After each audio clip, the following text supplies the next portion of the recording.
नमस्कार प्रणाम। हम लोग गायक भाई मनोज कुमार, आप सबके भाई आज फिर से एक लोकगीत लेके आयल बनी और साथ में हमार छोट भाई धर्मेंद्र भाई नाल पर संगत कर रहल बनी। तो दोस्तों, आज के युग में माता पर जो लोग अत्याचार पुत्र कर रहल बा वो पर एक सुंदर सा भजन लेके आयल बनी कि माँ की दुआ कभी खाली नहीं जाती, अब माँ की बदुआ भगवान से भी टाली नहीं जाती। बर्तन मांज के 4 बच्चों के पोस लेती है माँ, मगर उसी 4 बच्चों से एक माँ पाली नहीं जाती। तो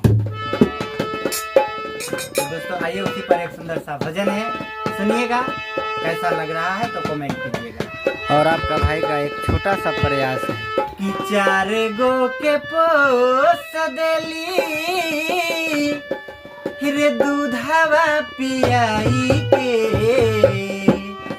कि 4 गो के पोस देली रे दूधवा पियाई के, त 4 गो से पेट नहीं भरे एगो माई के, 4 गो से पेट नहीं भरे एगो माई के, 4 गो से पेट नहीं भरे एगो माई के। 4 गो के पोस देली दूधवा पियाई के,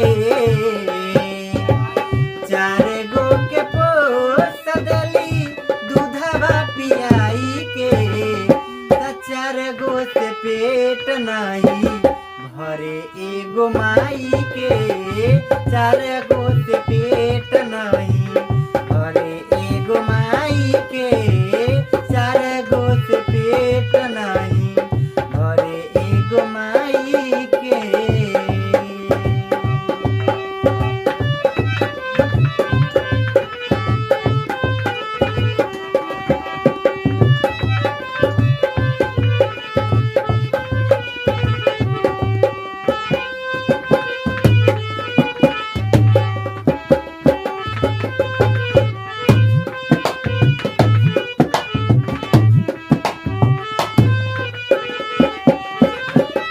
जवन माई पूछे काहे सुखल बा ओठ रे, ओही माई के देता लोगवा दिलावा पे चोट रे।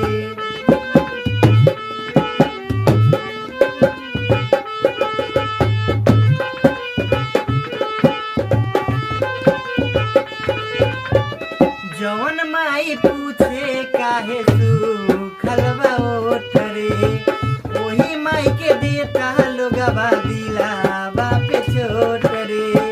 बीजले सुतेली अपने सुखल में सुताई के, बीजले सुतेली अपने सुखल में सुताई के, 4 गो से पेट नहीं भरे एगो माई के, 4 गो से पेट नहीं भरे एगो माई के, 4 गो से पेट नहीं भरे एगो माई के, 4 गो से पेट नहीं भरे एगो माई के।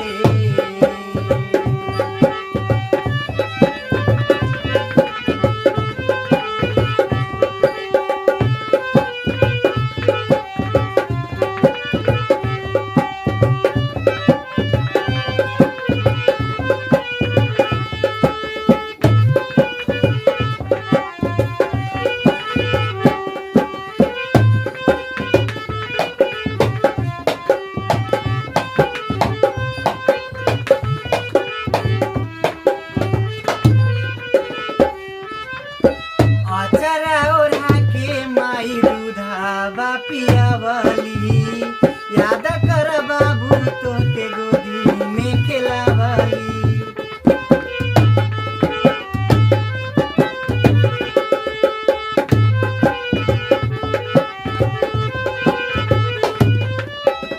अचरा ओढ़ा के माई दूधवा पियावली, याद कर बापू तोहके गोदी में खेलावली।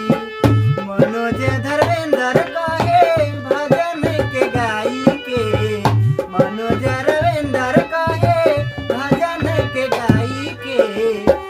चार गो के पोस देली दूधावा पियाई के, चार गो से पेट नहीं भरे एगो माई के, चार गो से पेट नहीं भरे एगो माई के, चार गो से पेट नहीं भरे एगो माई के, चार गो से पेट नहीं भरे एगो माई के।